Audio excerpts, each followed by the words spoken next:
Greetings, Rustafarians. There are some things in Rust that are very useful, yet many people do not know them. One of them is inventory management.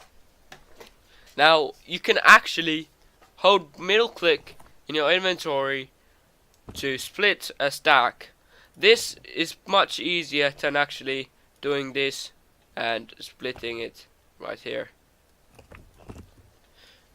It is much easier to just do it like this to split a stack.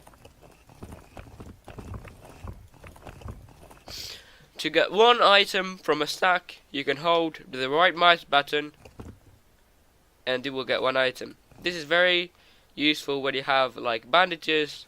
You can just drag one out and now you can give your friend one bandage. This can also be done straight from your inventory to drop stuff. Here you can see one item, and here you can see I picked up many items. Okay, so next to tip number 2. You can actually use your console in game to bind an auto mine. This can be done by writing bind, then selecting a key. Myself, I want it to be on insert, so bind insert duck semicolon attack. Now when I press insert and let go of the keyboard, I can just automatically mine. This can be very useful in a situation like a raid, a pickaxe raid, or farming wood, or farming stone. It is very useful, and straight to the next tip. Now, tip number 3. You can actually use a console to bind an auto run. This will allow you to run great lengths if somebody's after you and you have to, for an example, send a text message to somebody. Now, you can do this by typing bind. Now, I want this to be on delete, so I just type bind delete forward semicolon run. Sprint. Now when you press delete, it will automatically go forward and sprint. It is again a very useful key binding, and that is actually saved me many times from having to run to a raid myself. I have actually just done that and watched a video or something. Okay, off to the next tip. Now, when you're in a combat situation, you might actually be better off by using the command called graphics.fov60.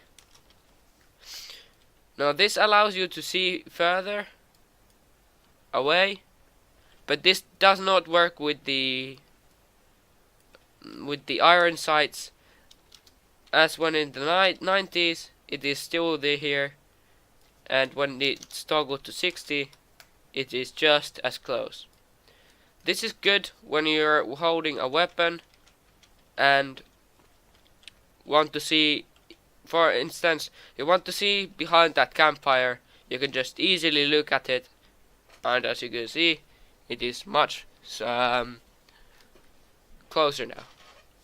There is a very big difference in field of view 90 and 60.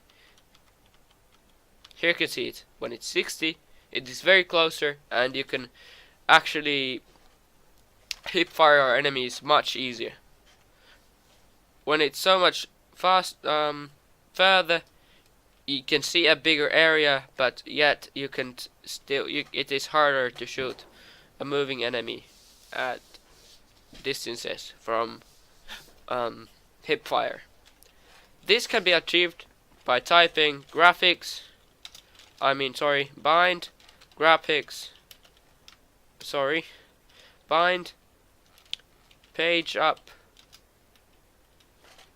graphics dot FOV 90. Now when you press page up, it changes it to 90, and now you can change it to 60 by pressing page down.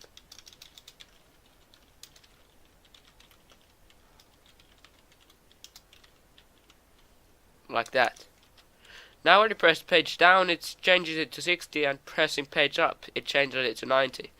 This is very useful, as you can just kill enemies much easier on close quarters situations. It's a very useful command.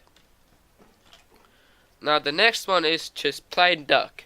If you want to duck inside of a bush, you are very much harder to see when you're crouching. Now, wanting to go on offline, if your mother, for an example, if your mother asks you to go and eat, you should just go into a bush and press Ctrl if you have no base ready. This can be achieved by just typing bind C duck. Now when I press C, it crouches. And by pressing Ctrl again, it no longer crouches. That is that is the best way to actually just bind a crouch key. A toggle crouch key. Number 5. There are ways in Rust to make your house a little less raidable, but there are no ways to make your base unraidable. Now, one of those ways to make your base less raidable is skipping a floor. Now, these circular bases are very, very common to see on Rust. They are very easy to defend, and they take a moderate amount of rockets to raid. Now, one way to make your base a little less raidable is to skip one floor. This way, the enemy has to destroy or find the tool cabinet in order to get to the second floor, or they have to make a big ass boost to get onto the second floor, or in this case, the third floor. Now, to do this, you only need to make 2 floors like this, place one of those and one of those floor panel things, and you need a chest. To get to one of those, you just have to jump and climb. Now this way, when the enemy tries to destroy or get to the second floor, they cannot open that one. Neither can they just straight up blow it up and boost inside. They have to get many people to boost. Or, on the other hand, just destroy the tool cabinets surrounding walls. Okay, that's all for today. My name was G-Lad, and I'm out.